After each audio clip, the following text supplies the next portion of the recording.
innovation? Essentially, it comes down to, I think, renewal. It's the process by which we try to accomplish things in new and different ways. Every human being is immensely creative and innovative. We should try and create places where innovation is part of everyone's role, and we should challenge all limiting beliefs. Human beings, we make 35,000 decisions a day. Everyone should be living to 100.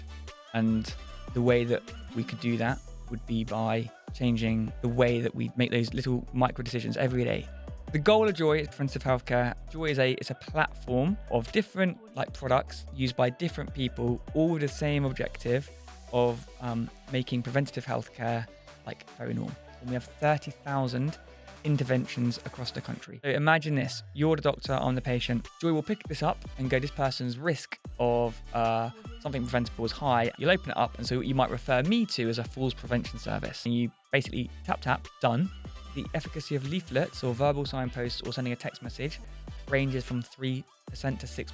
But with Joy, we get it to 60%. So I just emailed the person who owned this and I was like, can I have the source code, please? And he said, yes, for free. We're integrated with the medical records. What I'm describing here is like a form of AI, essentially. And what it's quite good at is identifying what I would describe as the low-hanging fruit. So people who aren't actually accessing preventative healthcare interventions at the moment, but would benefit from that. C.S. Lewis says, joy is the serious business of heaven. The vision I have for this blue zone we want to create isn't that people are living to 100. We're laughing, we're mobile, spending time with friends. It is joy. That is the goal.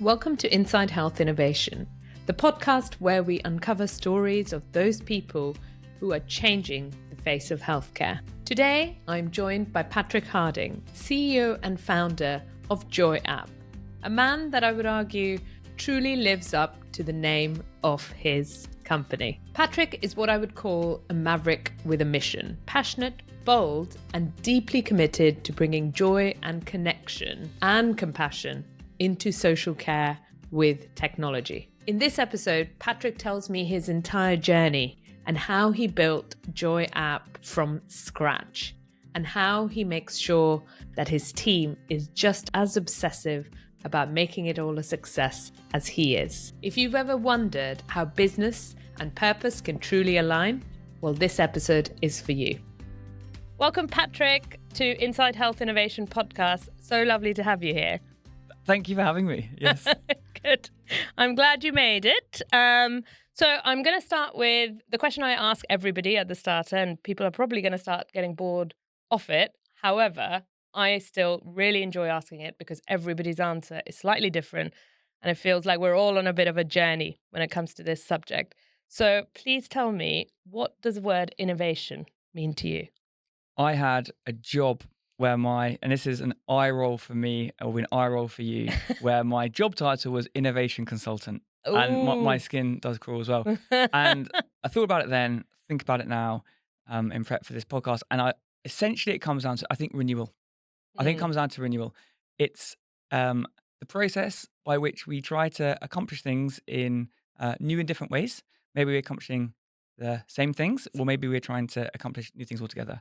But I believe that is a process of renewal. Typically taking something that's broken or imperfect and trying to make it better.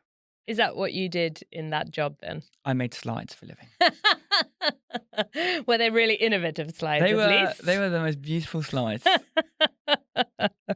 That's really interesting, because there are now a lot of job titles in the NHS that are popping about, which are to do with innovation. There's obviously the health innovation networks, which we all know and love. But there are others who are innovation directors, even in ICS level roles. Do you know about those and what they do? And do you still eye roll when you hear that? I think the challenge with having a label of innovation belongs to that person is there's a challenge with that, which is not my job. Or worse even, is it's almost for people who don't have the job title, let's say innovation director, which use that one, innovation consultant, whatever. Problem is, if you don't have that, it's almost like, oh, I'm not innovative. And I do believe every human being is immensely creative and innovative.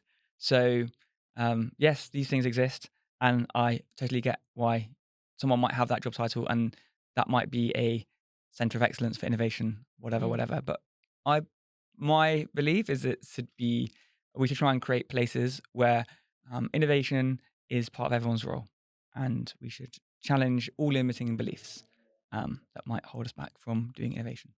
That's an excellent answer. That's definitely going in a soundbite. Okay, great. So let's start with what you studied. And you talked about studying behavioral science, and I know you have a keen interest in that. How did that interest start in how people work? Having now looked at like behavioral economics or behavioral science, whatever, it's one of those things where the other side of studying it is like, how can you not be interested in this? Like understanding how people work and how we don't work is completely and utterly fascinating. I don't even understand how I work. So like, it's still early days for me. The honest answer is I did not know that that was what I was going to study at university. I was not interested in like university particularly. I was interested in football only. So as soon as I did my A levels, I became a football coach in New York, or a soccer coach for the New York Red Bulls. Wow. And all that mattered to me was football. And I was like, if I go to university, I'm going to go and work at the football club, and I would work for the football club that I support, which is Norwich. So I went to University of East Anglia, and I decided to do economics because it paid the most other than medicine. And I'm very bad at like anything of like blood, guts, gore, peril, terrible. So I was like, I'll stick to the safe thing. I had no idea that the university I was going to was like the only university to be offering behavioral economics. And so I, dumb luck, fell into it and then found it much more interesting than stats. And so like lent into that. That's brilliant. Sometimes the best things happen to us by serendipity, don't they? And so what you have learned, perhaps through studying behavioral economics, how did that kind of get you to try and understand perhaps macro problems affecting the population at large? Human beings, we make 35,000 decisions a day. And most of those we'll make will be on autopilot. And what's interesting, so I learned a few things, and they all kind of piece together to sound like a congruent strategy, but it was all just little nuggets here and there. So a few things I learned. One is scientists believe that human bodies would be capable of living to 120 to 150, but we live until 80. And 200 years ago, we lived until 40. And it's almost like health systems or society acts as if we can't change human behavior. We can't change those 35,000 decisions that we're making all the time. And we can. And I think that's like a limiting belief. So the reason, now I've forgotten what the question was, but basically the reason why the behavioral science element or behavioral economics part has led me to think about it from the lens of preventive healthcare is I do believe that there's not much more important to a person than their health and flourishing and like thriving. So it sometimes seems like that is something that we don't have agency over, but I actually think that we all have a lot of agency over it. And so my interest, I think I see behavior science, behavioral economics, and lens as like a almost through the lens of the same thing, essentially. Yeah. No, that makes sense. Our behavior perhaps dictates a lot of our healthcare needs, almost, doesn't it?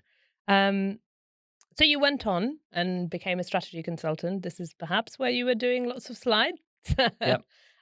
So tell me about doing that work. Have you brought anything from it to how you approach perhaps innovation now and working on joy? Probably yes. I am quite a structured thinker, I suppose. So I think when you're doing consulting, great thing about consulting is you need to, one day you will be building a business or a venture around like digital nuclear submarines. And then next you'll be doing something around the menopause or whatever. So what it does is you then have to take a thinking toolkit, a structured thinking toolkit, methodologies, problem statements, etc. In from one problem to another problem to another problem. So what you become is quite a good structured problem solver. So I would say having that skill to say we're here, we want to be there, and then working backwards from that outcome into a series of actions and activities and daily tasks that push you towards that, something actionable, I suppose.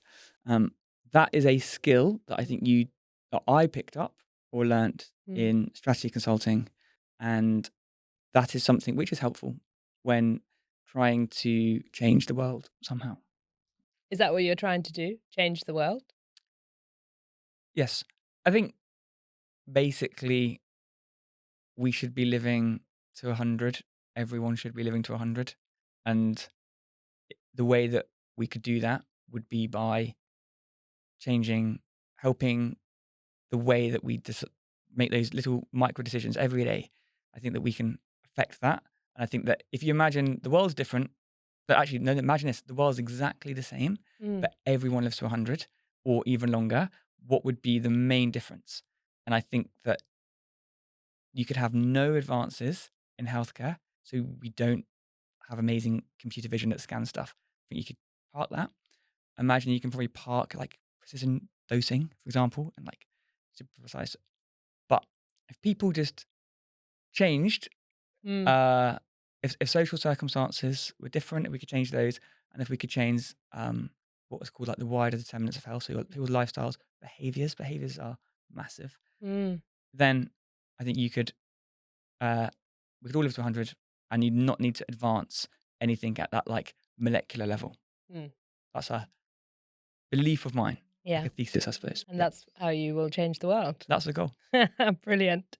Um, so so obviously you've taken away these self-limiting beliefs, etc., and you've gone ahead and tried to build something that will get you to this goal. So tell me, did you always think you were going to be an entrepreneur at some stage in your life, or create something of your own, or did that just happen out of the blue? I think there's a pattern amongst people who um, entrepreneur and innovation consultant are like two things that I feel like semi-allergic to in terms of like I read a study on Tinder did a what are the most attractive job titles for men, and it was like number one entrepreneur, number two pilot, or the other order. And I thought it was hilarious because I think the job title entrepreneur is just basically code for broke, has no money. So I'd be like, go the other way. Yeah. Um, Insofar as I'll accept the thing of being an entrepreneur, the label of it. Mm. The pattern that would be true of entrepreneurs and should be true in everybody, I would say, is that the world's very malleable. And I think I learnt from a young age that the world is very malleable. Mm. And knowing that the world is malleable and that there are laws, rules, and social norms, and you can break a lot of social norms, even though they feel like laws, that is um, I suppose, learnt that early Mm. or had it within me and it came Mm. out early. But Mm. that's something which I can't remember a time where I ever took no for an answer, Mm. um, and made that was like a pattern, I suppose, get the reps in. Like just happened over a period of time and is true of people who do entrepreneurial pioneering style things. Um, so yes, from a young age, I would say lots of experience, lots of positive experiences of trying things out Mm. um, when it seemed like that wouldn't be a goer. And I mean that's such an interesting point, the not taking no for an answer, or breaking what people might consider are norms that you do break, and that's how you perhaps get things done which are new and novel. Um, what do you think gives you the confidence to do that?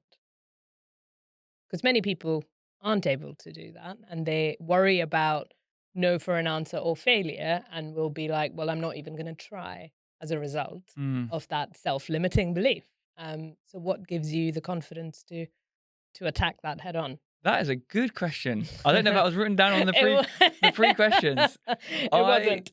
would say, oh, do you know that is like a faith question? That is a faith question. I'm a Christian. Mm. What that means is, if you're Christian, you have this unbelievable belief that you'll fuel you, which would be uh, the person who made the world uh, wildly in love with you, mad in love with you, and is cheering you on. and it's like a big confidence boost. So you kind of go like, nothing there's nothing can go wrong. Like there's nothing that there's the downside. There's nothing that can go wrong. So you just get to have a life where you're like, it's kind of meaningless, whether it goes well or not. It's like, I'm all good. So I feel very empowered to take risks. And that's probably like the more, didn't know that would come out in this interview, which is cool. But like, that's like the more like power, fuel, like foundational part. I would then say, maybe you don't have to have that belief. Maybe you do. I don't know to have that. But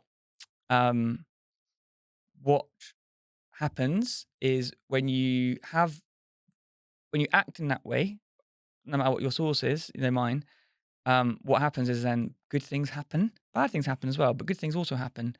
And generally you develop that muscle memory of doing the good things. And then you're going, this is a lot more fun. Like arguably getting your way is fun. So like taking a risk and then it going well is like, that's exciting to me. And having a very like, recognizing that loss and like not being loss averse, I suppose, like because you know that it's not actually that bad. People probably overestimate or catastrophize or flap about bad things happening. That's very true. That's a really good answer. I'm glad we brought that up. So then when you were sort of coming up with the idea of Joy App, and we'll come back to how that even came up, you were also sort of doing your strategy consultancy job at the same time. How did you manage doing both? And I guess, why did you choose to do both at the same time? The reason I chose to do both at the same time is that if entrepreneur is code for broke, well, that means it's starting something. Like founder salary was terrible. Our one was £10 an hour. It was awful. And strategy consulting pays much more generously than that. Yes. So there was almost, it was like the limiting belief, I'd say, a lot of people say, is I can't start a venture, I can't start a business, I can't do anything unless I get money. I've got all these things holding me back. And the truth is, nothing's holding you back. So what I would do is I was like, what do I have? What can I do? So slides. Now we went to like strategy consultants make slides for a living. That's what they do. And so I made slides about this business that I was interested in. What I found, because the latter part of my consulting days was on innovation consulting, and it was all around the commercial end of innovation. So that meant, will people pay for this? That was basically the question that we would ask and answer. What is it? Will they pay for it? So the reason that's such an important question to ask is because 44% of businesses cite that people not paying for their stuff is the reason they fail. It is the number one reason by a country mile. So I was like, I'm on good money as a strategy consultant. All I really need to test is, will people pay for this? And I can test, will people pay for this for basically, very little money with slides alone. So I did that in my spare time and evenings, and I enjoyed it. It was fun for me. In fact, I think that what I do is fun. I enjoy this. So that's the reason I did it, was because if I waited until I'd got some sort of cash injection or something, it would have never happened. So I was like, I'll just do it. And then I did. And then it all kicked off. Yeah, bias to action, as it were. Right? Yes. That's what makes things happen. It doesn't matter what, because we can always come up with reasons to hold us back from doing something, don't we? I have plenty of reasons why not to exercise, but my favorite expression. I'm sure and I'm borrowing this because there are people I'm learning as well. But someone we hired is like full of like fridge magnet phrases, and one of his, which I adore, is like, action leads to information. So whenever we don't know, it's like action leads to information. So the default is to do something. Yes. Than not do something. Yes. No, absolutely. And I think that's so true when it comes to sort of starting something new like this, because the more you do and push out into the world, the more feedback you get. That means you can refine it. And, I'm sure I read somewhere about how if you're not embarrassed by your MVP, then you've gone too far. Yeah. You're too late. Yeah. You should bring it out as soon as possible so you can get that information back. So I think that's such a good point. So obviously, speaking about this sort of frugal nature of yours of paying yourself £10 an hour, I understand you also built your app in the beginning very frugally. Mm. So tell me, how did you achieve that? Because you're so right. Like health tech companies are always talking about, well, I can't do this because I haven't got a lot of cash behind me or I haven't got the funding. How did you manage to build a tech app with no funding externally at the beginning, anyway? So MVP, I love the definition of what's the point of an MVP. Yeah. It's to test your riskiest assumption. Mm. That's what it is. So I think if you say, if you take that, all of the slide decks that I was putting together. By the way, I think I killed so many terrible ideas along the way to the business that we have now, and we can come on to like the process of that later Yes. and whatnot. But the MVP. So I would say the MVP, the tech was like there was a technology part of like, is it feasible to do X, Y, Z? Mm. But the concept of an MVP, which is uh, trying to work out what's the riskiest assumption that I'm making, which will people pay for it? That's the riskiest assumption in the beginning. Will people pay for it? Will they use it? You can do that with slides. Yeah. And then when it came on to someone going, I'll pay for it, you're like, cool. I don't know actually how to build these sorts of things. So Because you don't have a tech I background. don't have a tech background. Yeah. I tried, and then yes, like it went horribly, horribly wrong, and I managed to break everything. And I thought I was just correcting a typo, and it turned out like that. It wasn't a typo, and It was just how it's yeah. coded. But it didn't work. It's just like, I thought, what have you done? Right. So, how do we do it? Fundamentally, I looked around. I was like, what we're doing, does this already exist somewhere in some form or whatever? Mm. And what I found is that there was like a open source, actually it wasn't an open source project. It was I found on GitHub, this project that someone had made, but you needed to pay for a license. So I just emailed the person who owned this and I was like, I've seen what you've been building. Can I have the source code, please? I'm going to use it like this. And he said, yes. Without having to pay for it. For free. A Finnish guy did it, gave it to me. And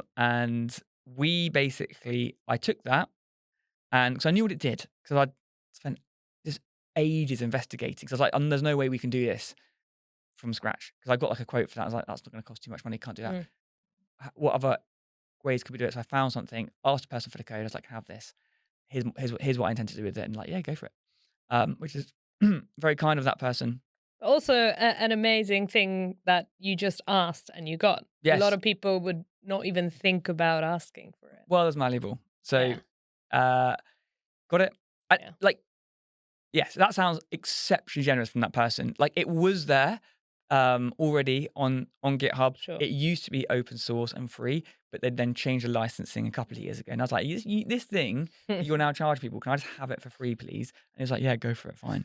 Like I don't think it was a massive deal to this person. It was like we're not talking like an entire app or anything. It was just like the core of what I needed to do, which was basically connect one node of care to another node of care. Like it did part of this. So I took it, and then £10 per hour. I had someone in Sri Lanka, someone in Brazil, which meant that between the hours of 3 a.m. and 10 p.m. we were working on like getting this thing built. And then the very first, what most people might call MVP, I would say that happened earlier, was a very cheap thing that we put together to test an assumption. And the assumption at this point, because we knew people would pay for it because the slides had got me there, was would people use it? And we had that was enough to get us to validate or invalidate. Would people use it?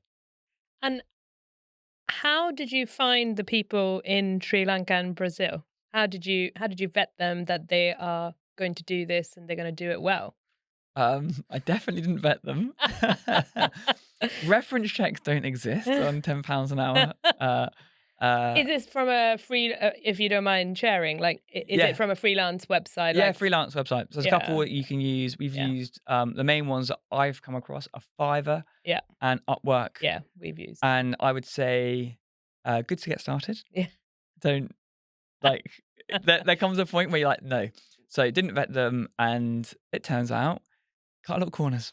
And fixing the shortcuts that we made then is almost like it's one of those things where it's like, this is probably gonna be with us.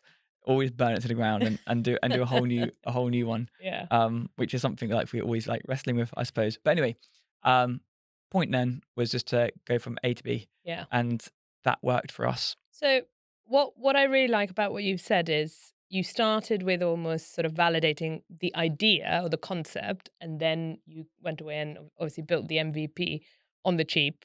I don't know if you were embarrassed by it or not, but certainly. I'm still embarrassed by it. I have a high standards. Yeah. Who did you take that slide pack to? How did you validate it? Because you're so right, like that happens a lot.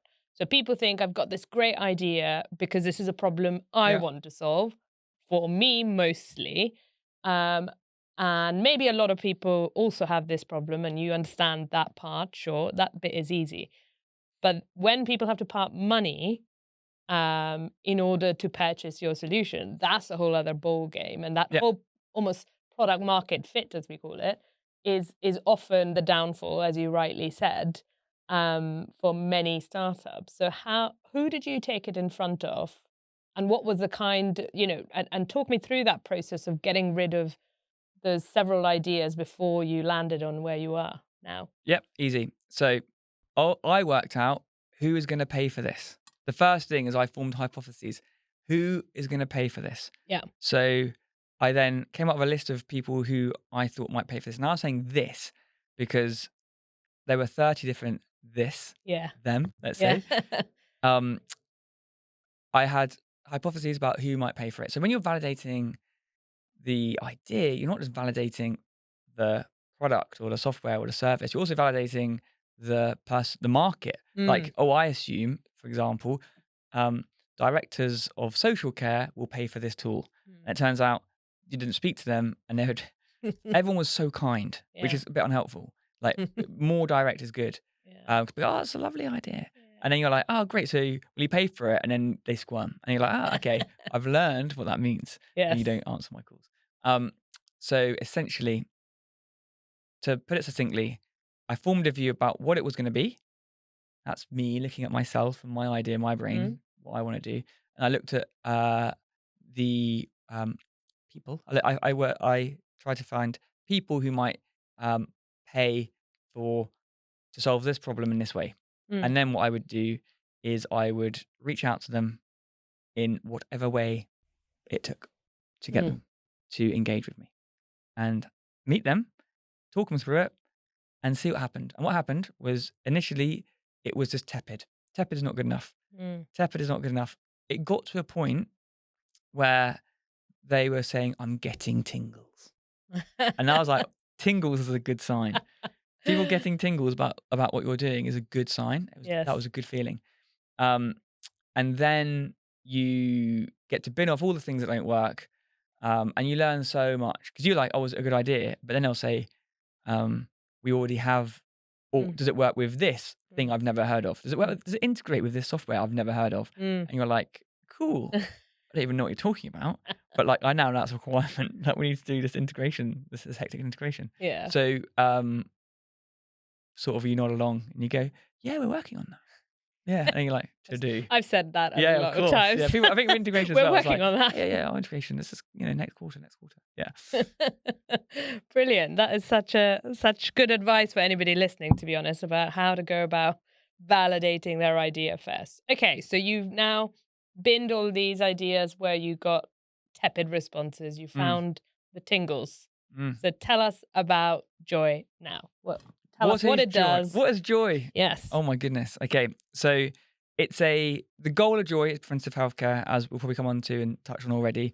And what that means is that lots of people are involved. So Joy is it's a platform of different products used by different people, all with the same objective of making preventative healthcare very normal, like National Sickness Service, National Health Service. That's what we're trying to do in the UK. So I'll give you just that's unhelpful unless I put it in like something to imagine in your mind's eye. Yes, So please. imagine you're a member of staff, like a doctor or someone who sees patients. Mm.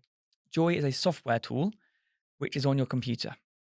And when you're with a patient whose health or their risk of early death and disease is higher than it could be due to preventable factors pertaining to social circumstances and lifestyle. Mm. So when it basically identifies, Mm. it will let you know, hey, I won't pick on you, Patrick, Mm. Dr. Karina, Patrick might benefit from one of the services on Joy. Now, our platform, we have 30,000 interventions across the country, services. Mm.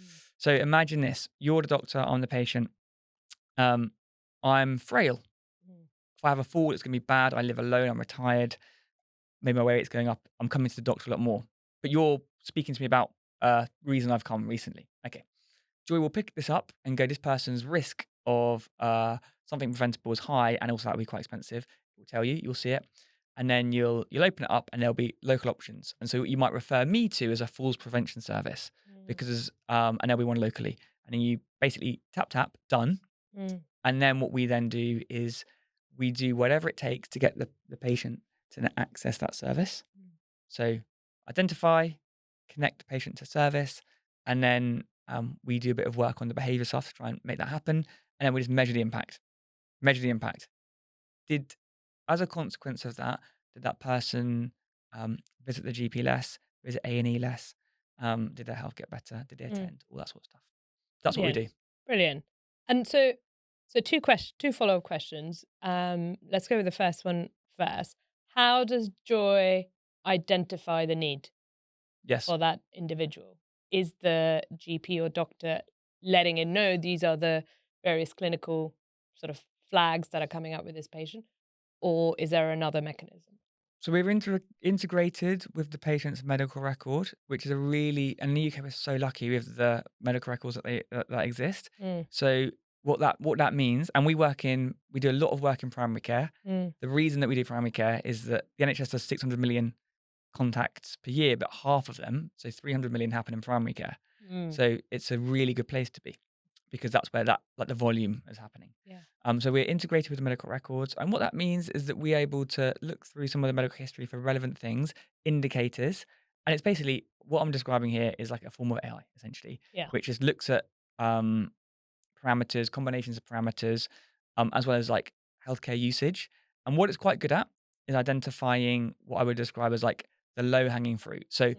people who aren't actually accessing preventative healthcare interventions at the moment, but would benefit from that. Mm. And not only would they benefit from it, it would also save the health system money Mm. because their needs would be met elsewhere and they would meet the root cause needs. So the answer is everyone's favorite answer. It was like a AI type approach. That's how that works. Brilliant. And then the second part of my question is about how do you help the patients access it? Like, do they have an app as well on their phones or some other way that you're nudging them along? Lots of different. There's not one channel that works. So Yeah. lots of different channels. Patients can access Joy themselves. Yeah. What we find is Mm. that the people who benefit the most Yeah. from Joy, just from our data, the probability that somebody who would really, really benefit from preventive healthcare interventions, that the mindset of that person, these people often don't feel massively empowered. Mm. So they need more help. There's like a pattern. People who really benefit from that often do need a bit of help as well. So what we have found is one of the metrics that I'm really obsessed with is attendance, like Mm. attended, like follow through, because changing our 35,000 Mm. thoughts is quite difficult. But one of the most effective ways is attendance. So normally what happens in the old world is you get a leaflet. Here's a falls prevention service, and we followed it. The efficacy of leaflets or verbal signposts or sending a text message ranges from 3% to 6%. But with Joy, we get it to 60%. And the reason for that is we've just redesigned the patient experience so that they are more likely to go. How it happens is very different because some people engage with text messages, some Mm. people will do email, some people need someone to help them get to the service. But so there's lots of different channels that we use, Mm. but we've got multiple, and the pathways are quite complex. There's a myriad of different pathways. Indeed. But we will be able to know based on with the support of the member of staff, let's say a GP using our tool, we'll be able to work out and their preferred communication method. We can work out a way to do it. But what it means is this: someone can refer you to a service, Mm. and you don't even know what Joy is because the other person then gives you a call and then pulls you into the service, and you don't even know about this tool. Sometimes it looks differently. Sometimes you get a text message or a series of text messages about these interventions, and you get to browse them. Blah blah blah. So there's lots of different ways. It's amazing. Yep.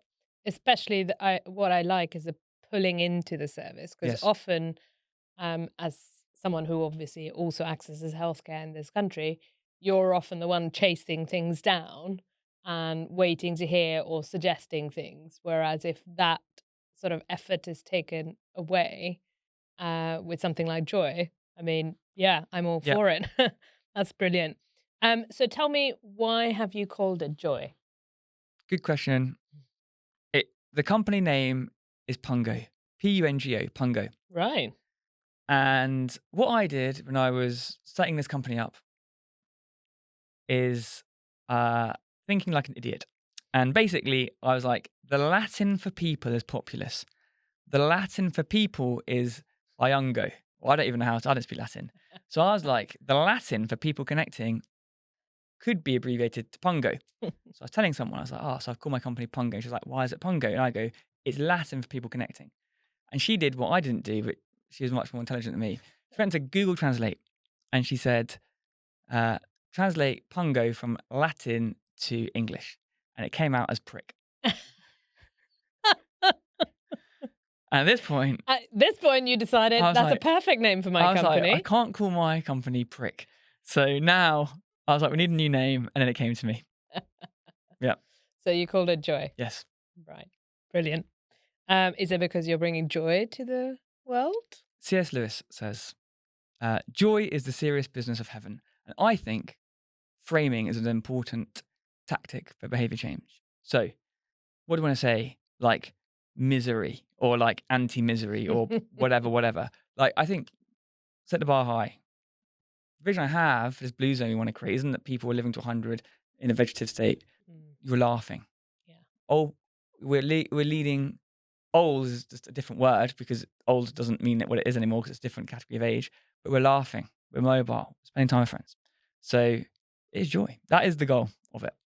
That's brilliant. So tell me, when we spoke about when you sort of finally found that moment of quitting your job and moving full time to Joy was when you got your first contract. What was that process? Tell us about your first contract. How did you win it? Two things happened at basically the same time. I met with the CEO of one of the Age UK branches, and I was telling her about this idea, and she was like, "I paid £10,000 a year for that." And I was like, "Cool." I didn't even have to like probe. She just sort of like said that. Interestingly, she never did. But hope she's listening today. But then the other thing, there's a whole incredible backstory to it. But basically, Wokingham Borough Council basically said we have £100,000 to solve this problem. We're looking for people based in Wokingham to work with us on this. It was a tender, but luckily the deliverable was something new. So they got some money from the EU, ran a tender process for it, and so I partnered with a different Age UK CEO who was. I rang her up and I was like, "Have you seen this?" And she's like, "Yes." I was like, "Are you going for it?" And she was like, "I was waiting for someone to call me." And I was like, "That's amazing." I was like, "Should we go for it?" And we went for it, and we won, which was cool. So that was Brilliant. our first contract. Yeah. Brilliant. Would you say that you needed, because you were brand new to the market, I guess, didn't have the official sort of paid for validation, as it were. Do you feel like having that partnership with Age UK was really important? Don't know. Well, for this, it was like we want it to be based in Wokingham or like Reading, Berkshire area, and I was like not there, so like that was absolutely integral. Yeah. maybe you need it, but I wouldn't want to like have that as a limiting belief. I need a partnership. Mm. It's like another thing to do to stop you Mm. doing something. Yeah. So credibility. Mm. Credibility is something you can do in a day. Here's what I did. I went to Parliament, to an all-party parliamentary group on loneliness. Loneliness is one of the, if you stem it back, actually a lot of bad things stem from this. Mm. And so I then put on all the slides part of the APPG for loneliness, which seems like a very formal thing, but any member of the public could just go. So it was like, you have not really, it just seems credible. Do you want me Yeah. House of Parliament? Yeah. Whatever. That's good advice for Yeah. people out there. Join the relevant APPG. Yeah. Put it on Get your a logo. slides. Get a logo on Get there. a logo on Get there. a logo on there, yeah. Brilliant. Brilliant.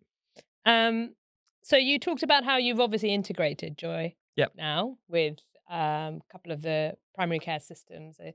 How was that journey? Because often when I'm talking to sort of health tech company providers, they have shared how challenging it can be to integrate with larger systems out there which have been there for sort of 10 odd years. And really, I guess what is their incentive to integrate with you is often the feedback I've received. So what was your journey like? Yes.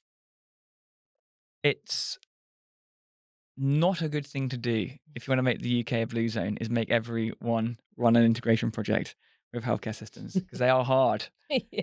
Hard. Okay.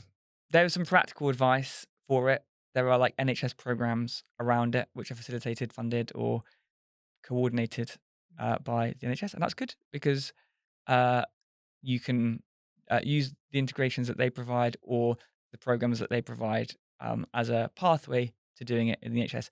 In the NHS, we are so lucky. Like the data quality we have, particularly in primary care, is amazing compared to other countries. Even though it's not easy, it's really difficult. The way that I did it, you might not be surprised to know, it was like slightly unconventional way of doing it. So No. we got in the queue. And but then I was like, okay, there's two providers, EMIS or Optum and TPP System 1. Yeah. So I was like, went on LinkedIn and I just found all the board members and messaged them all. And I was like, I want to integrate or whatever. Anyway, ended up managing to pretend that it was me, but like we had a whole business behind us or whatever, and managed to jump the EMIS queue basically and get a first version of the integration out in like, whereas normally it takes like a couple of years or something like this, about 8 weeks, and did it very cheaply as well. Just by asking. Yeah. I want to know, what are you putting in these messages to get that response? Like, what do you say? What is the special message in there that makes people respond to you? I think it's a bit of quality. I think it's a bit of quantity. I think it's a bit of a numbers game. Only one person replied.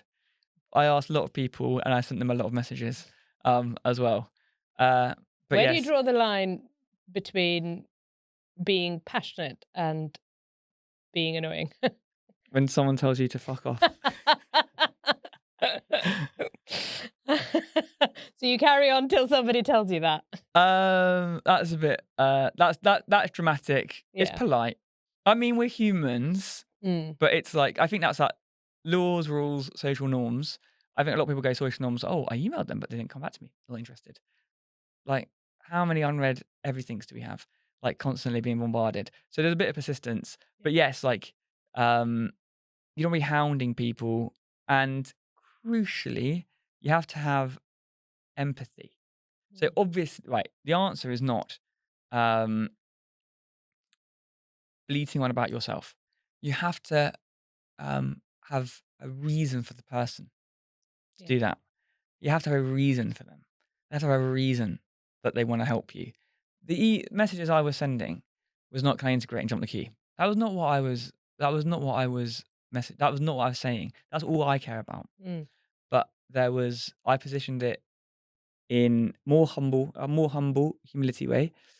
and made it really easy for them to say yes. Mm. And if they said yes, they'd get something out of it. And I Mm. gas people up a little bit because I'm learning. I'm like, the number one thing I can do is learn how to do it quickly. Can you Mm. please help me learn how to do this quickly? Mm. That is not the same as saying, I want to integrate. Can I jump the queue? Like, be sensible. Mm. The easiest thing to do is have empathy. Is Mm. like put on their glasses and imagine you're getting this. What are you saying yes to? And frame it that way. And that's what you have to do. That's great advice again. Um, so let's talk a little bit more about joy. You've talked about obviously the sort of purposes, preventative care, and helping sort of connect patients to the relevant service as quickly as possible and help them get there and utilize it. What are the impacts you're seeing? You talked about how you follow them up as well and see what the impact has been. What is the impact of joy? It's good. 700,000 patients referred. That's like the a good sample size. Mm. On average, 60% will engage with the services that they are connected to. When they engage, they visit the GP 39% less than they did before. 39%. It's big. Wow. Which is about 9.5 fewer appointments per year, which is interesting because this is a group of people for whom 39% is 9.5 appointments. So this is people who are visiting the health system a lot. So we find our sweet spot is someone who's maybe visiting 20 times a year, let's say the GP in this instance, they go down to 10. So people who are unwell, chronically unwell probably, going down to 10. That's where we're having a lot of impact. And we can come on to other things later, but helpful because that is a cash saving that gets to get realised straight away. So we see a 39% reduction in the GP surgery attendance, plus A&E, 26% reduction in A&E attendance, which means that people visit 0.25 times less per year. And a person can't visit 0.25 times less per year, but obviously when you have, we're talking like hundreds of thousands of people, that's what we can see. So those are some of like the big outcomes. And then in terms of health outcomes as well. So we see a 78% of patients that engage in those services will then have a before and after in which the after is better than the before. And I keep it really loose because that could be anything from your mental health to your weight, to how many cigarettes you smoke, to your frailty score, to the amount that you drink. There's lots of different ways of saying that. But if we look at before and after, the direction of travel, 78% had an improved direction of travel for that, which means that they're going to be healthier, which is That's good. amazing. Yep. How do you measure all of this stuff? How do you measure the afters? Yep. After effects. The same way as we did before. The way that we do that. So the interesting. So the integrations, we've developed integrations with clinical systems, which means that we can query the clinical systems. What's good about that? What's bad about that? What's good about that is once you've done that thing, it doesn't rely on human behavior doing things. It can kind of happen, okay, which is a good thing. It's like a automated piece. What's bad about that is it's really, really hard work doing it. I don't think any system has like put that in as a feature before. It's so difficult to do that, but we've done that now, which is very good. The well-being before and after, again, multiple different ways depending on basically the patient. So sometimes patients will do it. Sometimes members of staff will do it for patients. Sometimes members of staff delivering services will do that before and after. So we're doing a few interesting pilots, which I'm really excited about, whereby service providers are like for things like weight management, weighing patients before and after, and then getting paid more money if they lose more weight, which is very interesting because like aligning incentives. But then what that means is they'll be capturing those data outcomes. That's great. So do you also talk to the patients who end up being the beneficiaries, I guess, in some cases, because they don't see it happening from Joy? And have you had any sort of direct feedback at all from patients, apart from obviously what you're capturing in terms of specific factors? So, as a business, like our service is not, we don't deliver any of the services ourselves.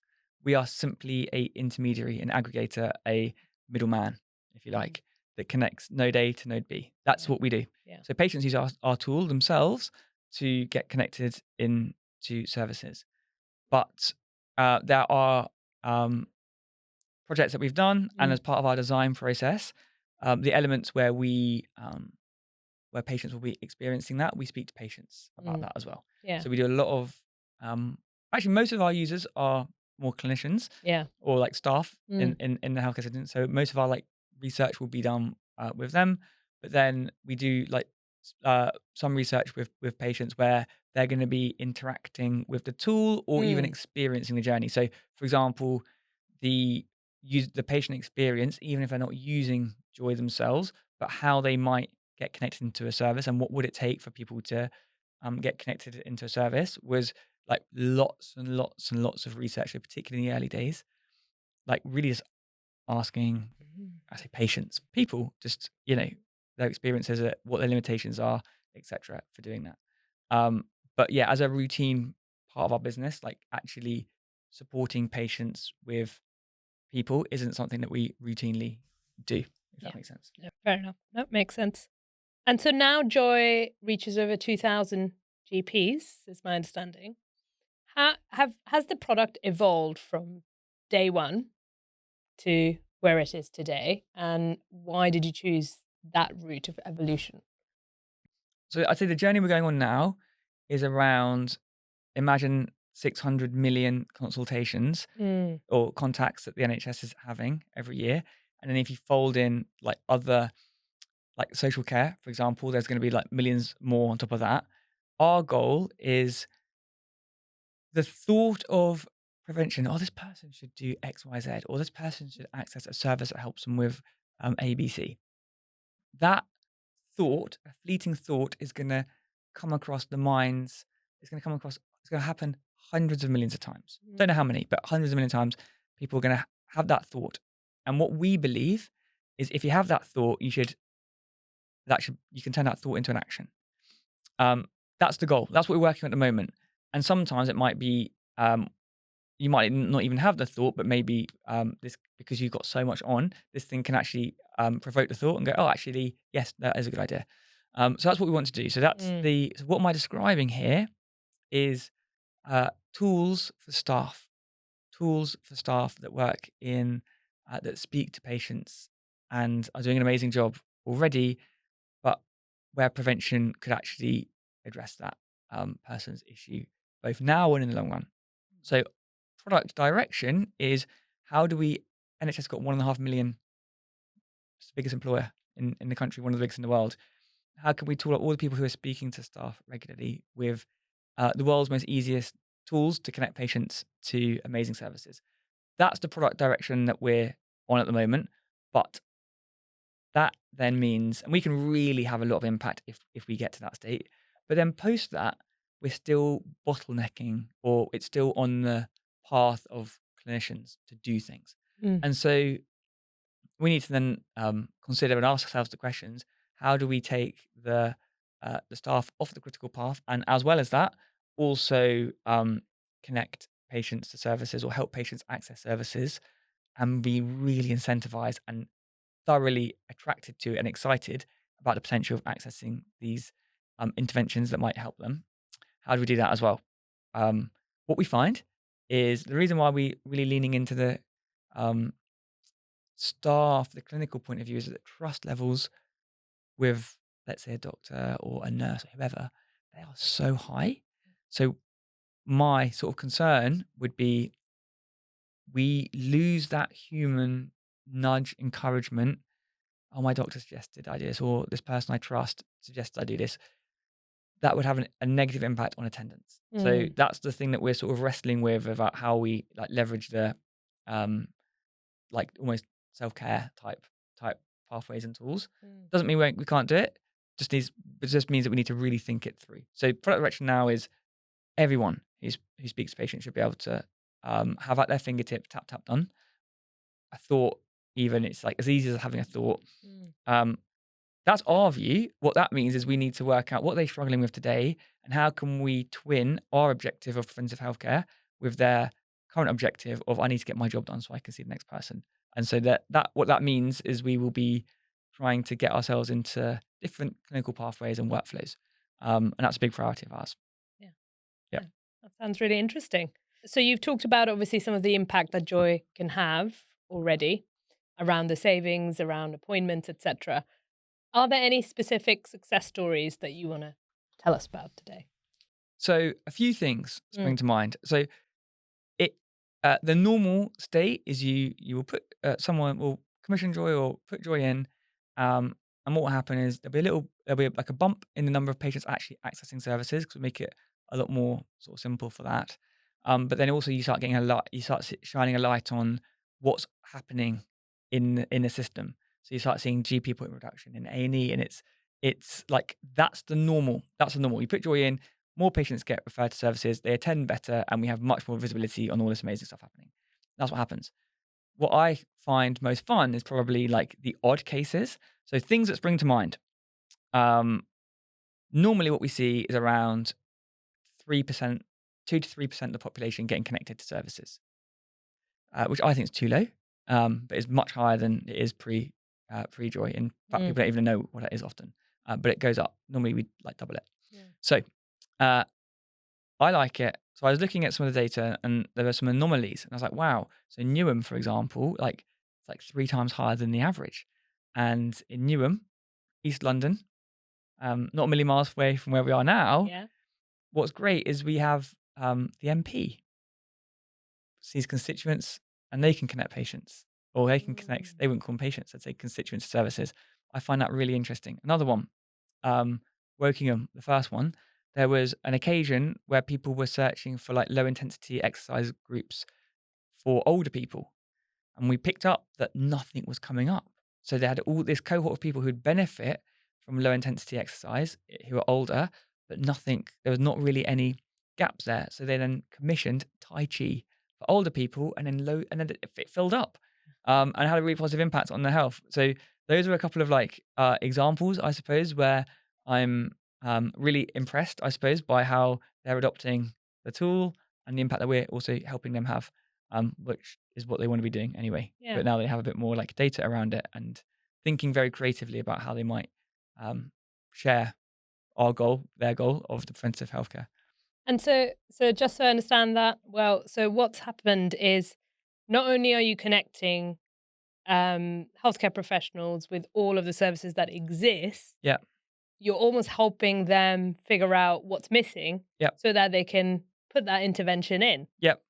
So it's like volume, how many people are getting connected, behavior, who's engaging with those services, health outcomes, when they go, is it better or worse? Financial savings, are we saving money out of this? Because reality is we need to deliver in-year cash savings. Indeed. We have to. Otherwise, like our value proposition is not good if we can't save money. That's what we have to do. That's why people would buy us, really. And then the fifth is like, how do we do even more of this? And what's better? And the truth is, some money's wasted. Sometimes the outcomes and that's fine but it's not fine to not to keep funding things that don't work or funding things on hypothetical business cases when actually you actually have data on it. So what we are able to do is help people work out. We're spending money on all these different sorts of interventions and initiatives. These are the ones that are performing really well, but some of them haven't worked out, and that's okay as well. But at least you now know that you might want to reallocate, or plus here are all the things which if you're not funding, but if you were to fund, we can see definite demand for these sorts of things. That's amazing. That's really cool. I like that very much. So you talked about cash savings in year. Mhm. Give me the number. What do you save?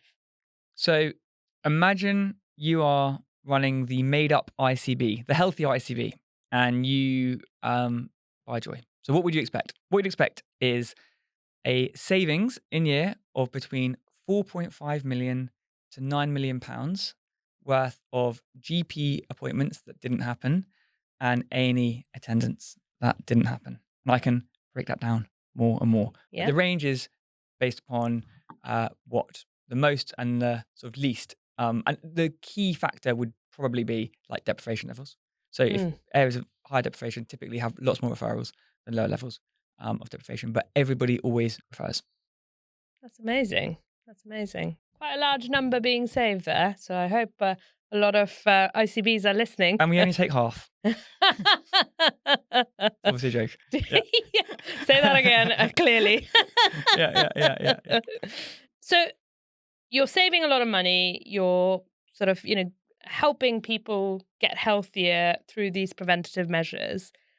In your experience, when you do take your solution to NHS organizations, ICBs, GP surgeries, etc., what is the reception? Do you get everybody saying, I've got the tingling feeling, when can you start, or not?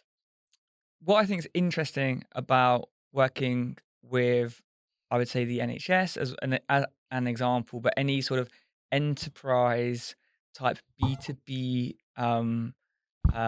software, application, tech, whatever. What I'm saying is there's a difference between your economic buyer and the people using the platform. So true. There's a difference. And some people don't like it. People don't like change. We do it in this certain way. And each different primary care network will have set themselves up in different ways. And so sometimes it means it fits like a glove, and sometimes it fits horribly, just being honest. And it's also a tool which is there to like boost and increase the number of patients accessing services, but also shine a light on things. In the old days, people used to say we can't measure prevention, for example, but now we can, and we are. But also there's a bit of an accountability piece there as well. So sometimes people don't like the fact that their work is now a bit more visible around that as well. That's like the human behaviour. And sometimes it doesn't work as well, or there's bits, people want to use different parts of it. So there are always problems constantly happening forever. And our job is to make as much progress on working out what problems to solve and which ones actually not to solve. But usually we want to solve those problems and then trying to make as much progress as possible, which for an impatient person is frustrating. But that's at the people using the tech day-to-day basis. For people, and that's the sort of user economic buyer or the beneficiary. And so the goal is to make it something that is both a win for people. Like, I love using Joy. That's what we want. And that does happen, but doesn't always happen. But we want everyone to go, I love using it as well. And that's really important to us. But also we want ultimately the numbers of outcomes, and you could go appointment reduction or lives changed. We can put different adjectives on that, and some are more businessy or economic-y or whatever, but we want to have the maximum impact that we can. So it always has amazing impact. It always has amazing impact. Do people always love using the tools day in, day out? No, not yet. But like that's the goal, that's the ambition. Like we want to make something that everyone sort of loves using, as well as has like positive impacts. And that is the balancing act of scarce resources in a complicated customer base that you're sort of selling into, just to make sure that we're treating all of the stakeholders and making sure that everyone's getting enough TLC. And the amount of TLC that we would like to give and the amount that we can give is a bit constrained sometimes. Indeed. Honest answer. So no, that is very honest, and not a lot of people would share that. So can you get even more specific? When people don't like it, but equally when people do like it, the users now. Yes. What do they say? What is it that they like and what is it that they don't? So things that people like about it is it makes things quicker. Yeah. I used to have to spend all my time like searching around or scrambling around or doing X, Y, Z. This means it's just much more quick and easy for me to do my job. That's the normal case. Actually, most people come to this conclusion. Where it's negative, it will be something like the workflow, the way that we've set ourselves up and the workflows means that we do X, Y, Z thing, which the software means that it's a bit clunky to get around it. Mm. And that can be there's lots of different like versions of what that might be. So for example, it might be the case that some people they don't some GP practices or let's just take an example. Sometimes it's like, oh, the GPs don't do the referrals.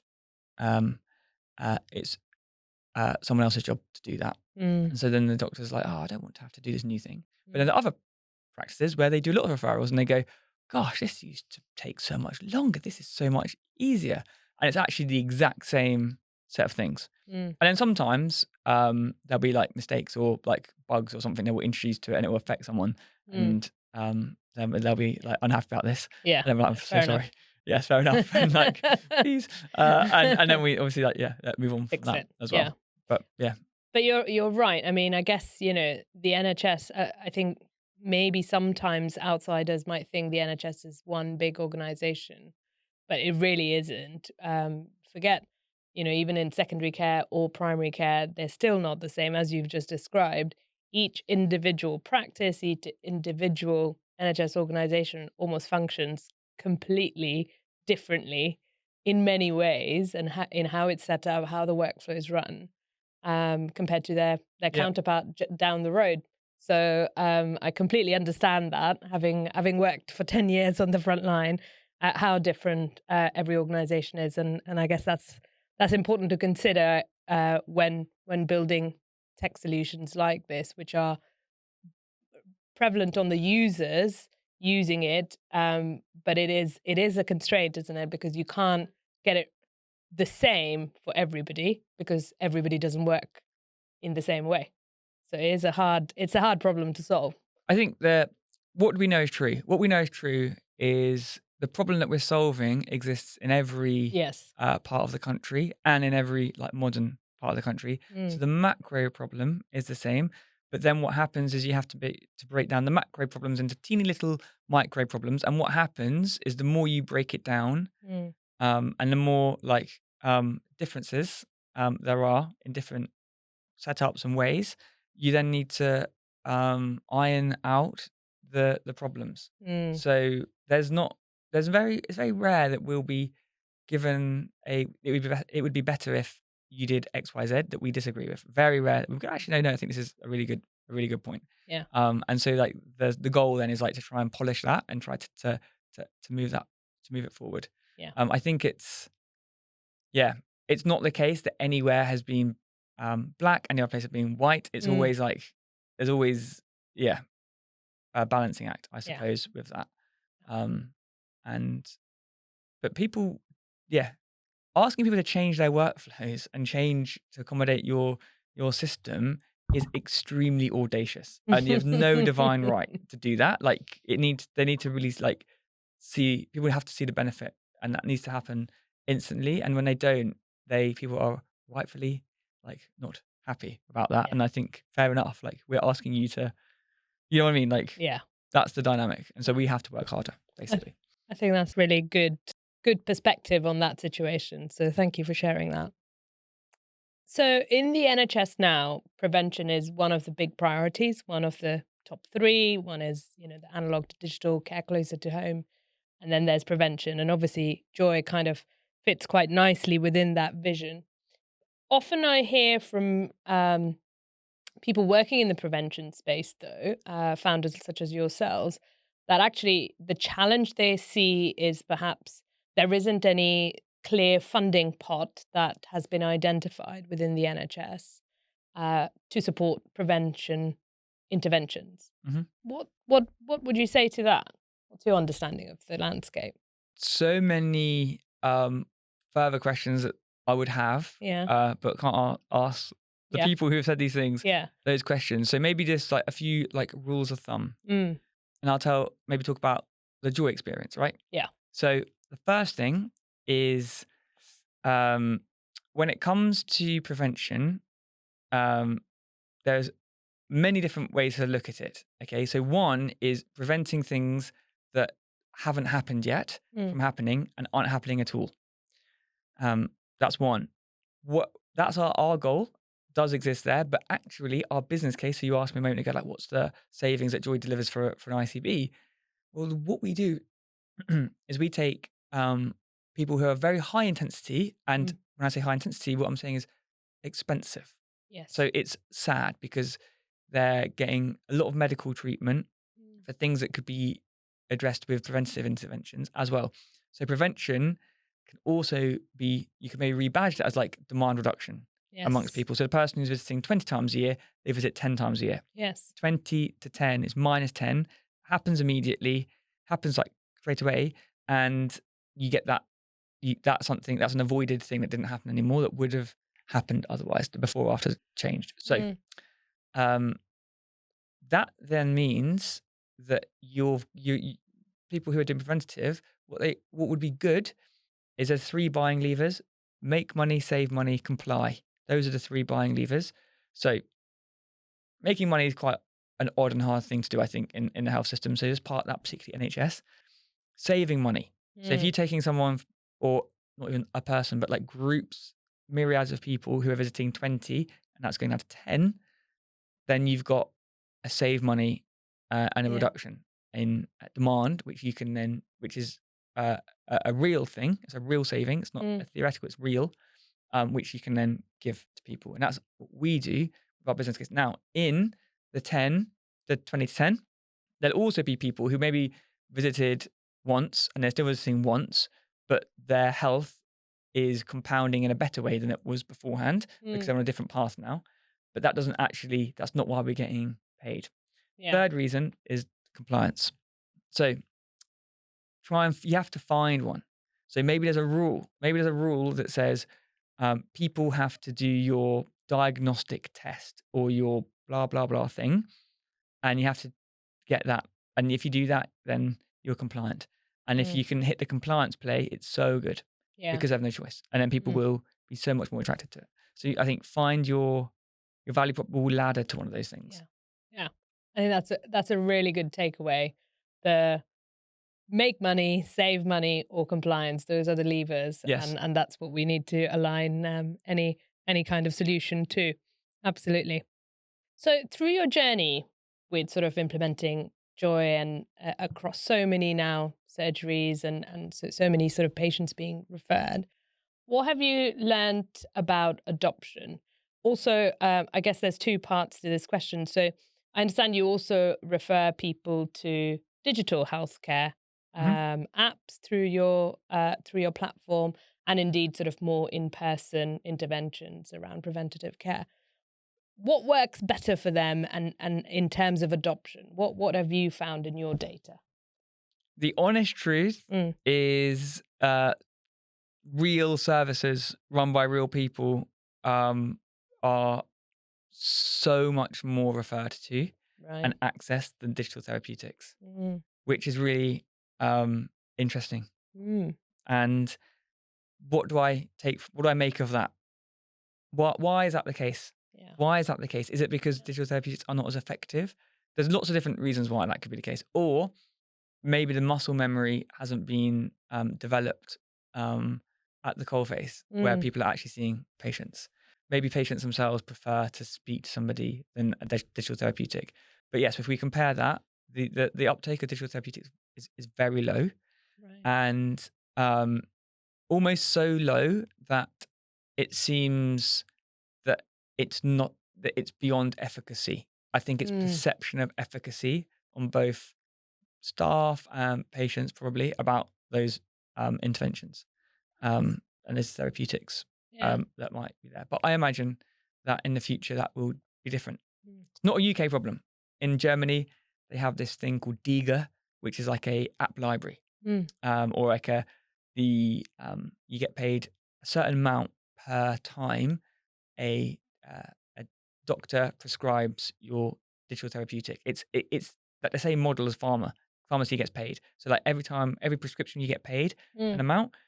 And in Germany, very, very few of these digital prescriptions are ever getting written.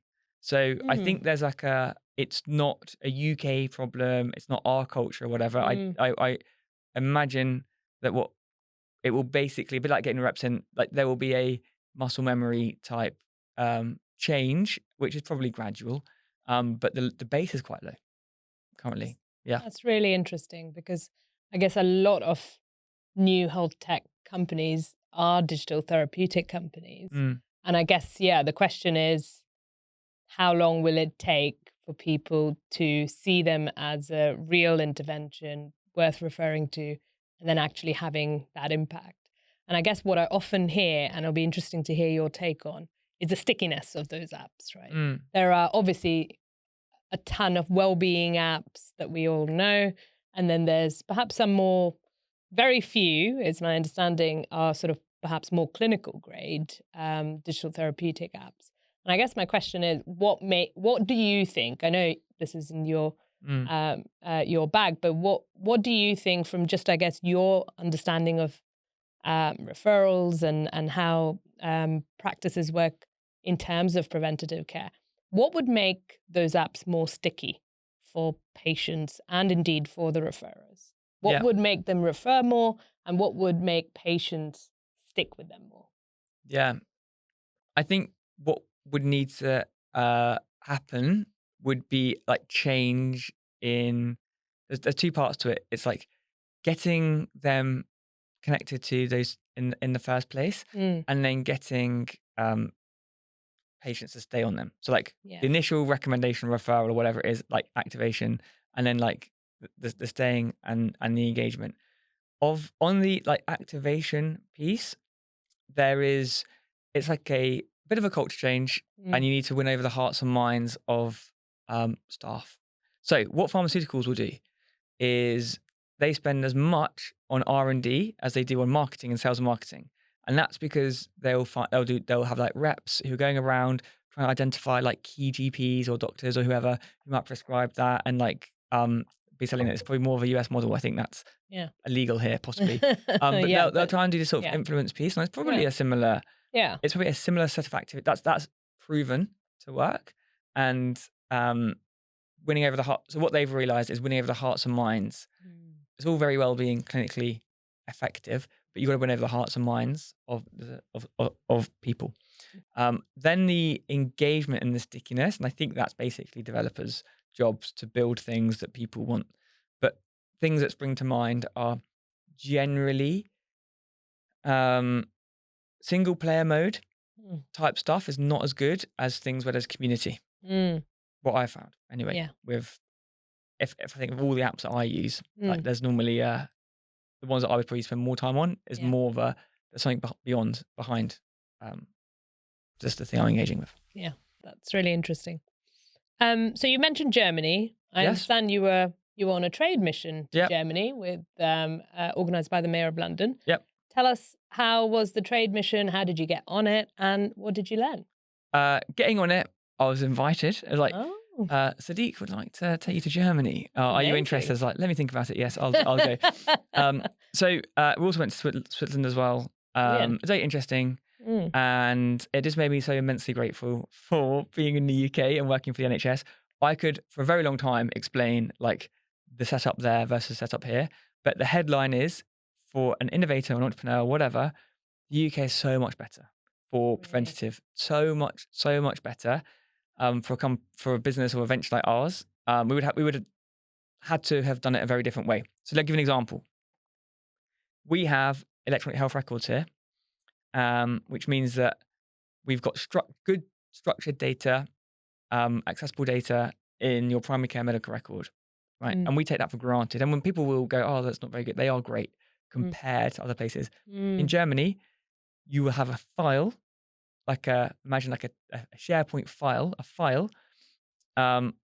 and in that could be 0 or it could be like 2 handwritten PDFs that have been scanned. That's what we found out there. Wow. So imagine trying to do anything that requires like information on the medical record, for example, which is an important part of what we do to identify patients who might benefit. Yeah.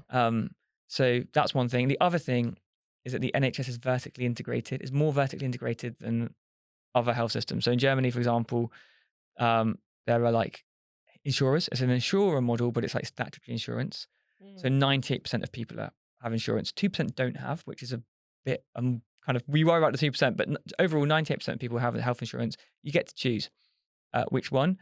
But what's interesting is, and they are paying for healthcare. So the insurers are paying for the hospitals and the clinics and all of that. But it's illegal for them to ask the hospitals or the clinics to change the way they do healthcare, which means this: the hospitals, the clinics, they're incentivized to do more because the more they do, the more money they earn and the more profit they will make. The insurers would be like, oh, I'd love you to prevent that. I'd love you to take that person who visits 20 times, make them 10, but they're not allowed to shape the delivery. They can't introduce tools for them to use. They can't do any of that. So what that means is your proposition would basically be, do you want to buy my value proposition or my software? And the insurers would be like, no, illegal. And then you go to the people who are delivering the healthcare, so let's say doctor surgeries or whatever. Do you want to buy this? And they go, why? And they go, well, it will make you half as much money. And then they'll be like, not interested. So the way in would be a different way. This is a very dumbed down view of it.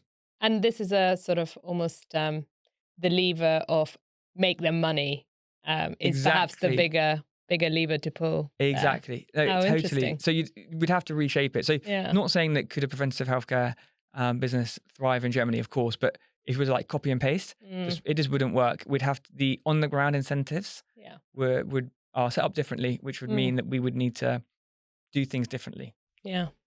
One more question I'm going to spring on you. Yes. Just more generally around the NHS landscape at the moment. It is changing quite a bit. You might have read in the news how the top layer is completely being changed. Amanda Pritchard has resigned. Jim Mackey's coming back as interim chief exec. The whole top tier is changing. And there's a lot of talk about NHS England being integrated with DHSC, so Department of Health and Social Care. To be fair, it's not talk. It is on the cards.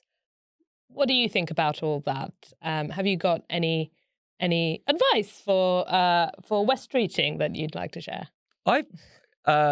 This will sound so arrogant. I actually would love to meet Wes. I think we'd get on well and have some a good chat. I have no the view of the lens of politics and whatnot is a blind spot for Joy. Right. We don't have a lobbyist or PR or whatever, and I would love to be able to shape. I think I've got evidence on what works and what doesn't work, but that is definitely latent and in the heads of people who, not in the heads of people who actually might benefit from that. So that's a learning point. So my question would be what's the efficient way to be able to help explain the benefits of what we're doing in a truthful way. There's lots of priorities or whatnot. It's great. I think the analog to digital tick, hospital to community is a tick. Sickness to prevention is a tick. So overall, I think that is great. I believe that to be the case. Yeah.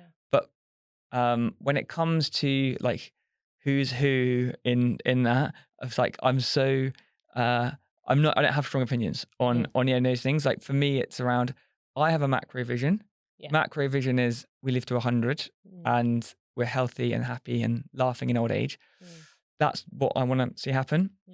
The NHS, people in the NHS using our platform is super logical pathway of getting there, but also the dynamics of it. It's I see our job is to try and they will come up with their strategies, initiatives, and we will then need to be malleable to how they want to use a product like ours, because we're not a single point system. We're much more of an ecosystem and aggregator. We're not a point solution. In fact, we are not a point solution. We're an aggregator to help address local population needs. So certain parts of the country, it's around high body weight. Certain parts of the country, it's around mental health. Certain parts of the country is around something else. And our tool just adapts to do what does prevention look like for this community. And I feel quite confident that at that macro level of we can, take GP attendance down from by 39%. Yeah. This will endure is my hope. Anyway, I could be completely wrong. and that could be a bit of a blind spot. But yes, that's kind of where I am with these sorts of political things. Thank you. Yeah. So your team is growing. I understand it's about 25. I know that you're really proud of the culture at Joy, which I imagine probably reflects, your values and so on and so forth. So describe it for us. Unreasonable is it's unreasonable, and it's interesting. Like I think one of the big risks people can have when talking about like teams and company culture is that we forget that these conversations are always around adjectives, and one person's best day ever is one person's most toxic day ever, and it's all subjective. The reason what I like about it, and is that there was a time where I wasn't very let's say proud or whatever, but I found the pace at which we were growing, or the rate of progress, not even growing. Actually, our growth has always been good, but our rate of progress behind the scenes, I wasn't satisfied with that. And now the thing that really brings me alive is I'm now part of a team. I'm working in a team where the rate of progress is really quick, and we are always doing unreasonable things and accomplishing unreasonable things and setting ourselves outrageous targets and then meeting them. And so that brings me alive, but there's a shadow to that. That does not mean that it's like, pool tables and bean bags, for example. It means that like our hard days are hard. One of the, we're hiring at the moment for a role, and someone quite eloquently put it in the team is like, we're looking for people who want to eat glass and like the taste of blood. And do you know what? If you want to join. Yeah. Which is true. So I think about the culture stuff as like, because it's a wrong take would be, oh, I really want to work there because it's so great. It's like it's very unreasonable. It works out the best when we're able to offer people roles and where people are having in a job where it doesn't feel like work, where it feels like I'm playing. And if I wasn't doing this, I'd want to be doing this. That's like it at its best. At its worst, it's eating glass and having a bad day and things not going that are outside of your control, really not going to plan. And then people going, why is it not going to plan? And then you like doubting yourself, like, and that also happens. Which, just being like completely honest. But what I like is, and the reason I would say I'm like proud of it is because I personally felt very alone. I felt like I was very alone in the business.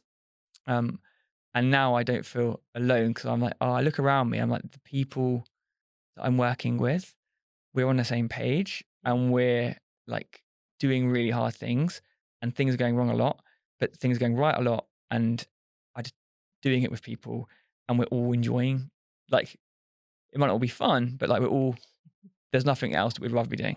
And that does feel like magic when you're surrounded by people who have that same feeling. That's brilliant. And how do you go about finding those people? How do you find those people who fit into that prerequisite of must like to eat glass and enjoy the taste of blood? Yeah. So definitely hard. I would say I interviewed someone for a role, and that person said to me in the interview process, 1 in 3 hires works out. 1 in 3, which is terrible. I don't know where he got that stat from. I haven't seen that like anywhere else, but that was whilst he was applying for a job. Whilst he was applying for a role at the company, which I found very interesting. How do we do it? So it's interesting because over the last like 15 months, I've done between 200 and 300 interviews, I reckon, because I have a link, a special meeting link, which people book interviews, and that's been used over 200 times. And then a lot of people will progress through it. So what I've learned is my first job is to try and put people off joining. Seriously, like try and describe the worst ever day, the worst week, and then make sure that people are like up for that. And a lot of people go, "Oh, that's not for me." And it's like, do you know what? Good decision. Like that's probably a great shout. But another people go, no, that's what you're describing doesn't sound bad. It sounds amazing. I want this. And you find that actually there's a good group of people who actually select in on that. Yeah. I won't say that, like, I won't be down on joy. I think it's an amazing place to work for certain types of people Yeah. who really want to like lean into their career, Yeah. accomplish things, be out of their depth and like enjoy that. Mm. So the number one advice would be put people off. The number one advice, like put people off, like just describe it as it is, make it worse than it might even be, and then say present that as like normal life, and then ask people what they make of that and why they want to be part of it, and then see what happens. And then you end up with a much shorter list, of course, and then you take those people through the process, Yeah. and then you know your probability of getting something massively wrong is smaller. That is great advice too. I'm sure people will would like to hear the worst day in most companies, to be fair. I think I would want that too. So, Patrick, looking ahead, next 6 to 12 months, what are the priorities at Joy? Our goals are double in size year on year. So Brilliant. that's what we want to be doing, 2xing. How do we 2x? Currently, the major focus would be on how many more workflows or job titles could be using the software. So, for instance, we don't have that many social workers using Joy. We'll change that this year. We'll have more roles in primary care using the platform, but also outside of primary care. So those are the core. That's the essence of our priorities, and we're placing a number. We have a number of initiatives that could come off or might not come off to enable that. But that's broadly speaking the goal. So what that means is we would love to sort of land the next sort of 12 months being twice the size in terms of impacts, but also like the commercial growth as well, and the number of people, the number of referrals going through the platform. It's brilliant. Well, good luck with that. Now that you are an experienced health tech entrepreneur, I know you don't love that word, but you are. What advice would you give to other people at the beginning of their journey wanting to make an impact in healthcare?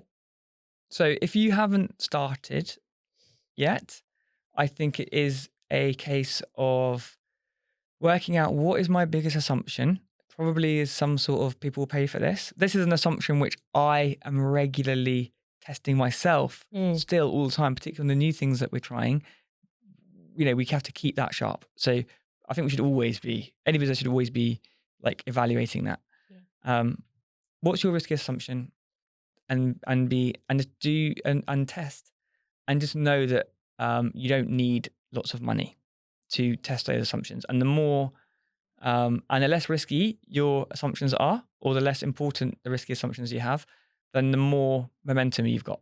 So that would be my like main piece of advice. And a helpful tactic is practice empathy. Empathy means you put yourself in other people's shoes and try to imagine the world from their point of view. And if you can do that, you kind of decenter yourself a little bit, and you might find it a bit easier to find things that stick and hit. That's really great. I like the empathy one. I don't think we've had that before, so it's nice to hear that. And when you look back on your journey with Joy, you know, we've talked about obviously how you've potentially achieved quite unreasonable things through maybe just asking for it. But is there anything that you look back on your journey and go, I wish I'd done that differently?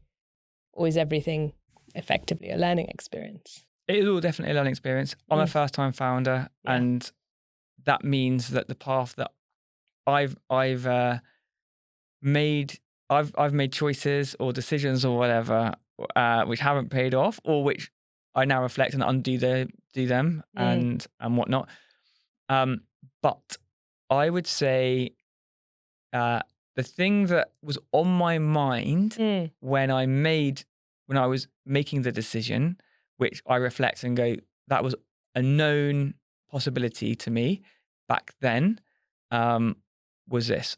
Firstly, I I had in mind, I was like, why don't I go and work in a GP practice as a part-time job and in the very earliest stages of joy? And I think that would have been a helpful thing. I don't have a background in health. I think that's good because you have less perceptions about how things are, and that produces less limiting beliefs, of course, but that I could have just validated a lot of my assumptions just by doing the job, working in there. And the other thing is there's this expression which is like the conversations that make you squirm, make you earn a little bit. And I think I avoided maybe earlier on, like things that I felt a little bit more scary, particularly around like team stuff. And actually I've learned that just squirming pretty regularly is a good thing for your personal development, but also for the growth. So going out of your comfort zone. Yeah, that's great advice. So my last question for you today is, if Patrick was not solving the problem of preventative care reaching more people in healthcare, what would he be doing? Yeah. I can't relax or like stop. So the dream for me is like definitely not doing like zero. Few ideas. Like I told you, like football. Yeah. Like, I'm really into my football. Like part of me dreams of like working in like sport or something like that. Yeah. And would like really enjoy that. I kind of feel like that could be a good endeavor. Maybe starting something like not as a sole founder. Yeah. I think that's a bit lonely. So like there could be like with other people, that would be quite a fun thing to do as well. I could see you certainly doing anything that doesn't let you stop. Yes. That's what we've learned. Be unreasonable and be unstoppable. Thank you so much, Patrick. It's been such a great conversation. Thank you for being with us today. What a conversation. I loved Patrick's mix of enthusiasm, ability to find those maverick ways to get to where he wants to for both his company and his application, but also at the end of the day to support the patients on the front line. If you enjoyed this episode, please don't forget to subscribe to Inside Health Innovation podcast so we can keep bringing more stories like Patrick's to you. You can also like and share it with people who you think would also enjoy the stories of all of these brilliant innovators that we interview on this podcast. We are on Spotify, YouTube, and any other place that you get your podcast. So thank you for listening today, and I look forward to bringing you the next episode very soon.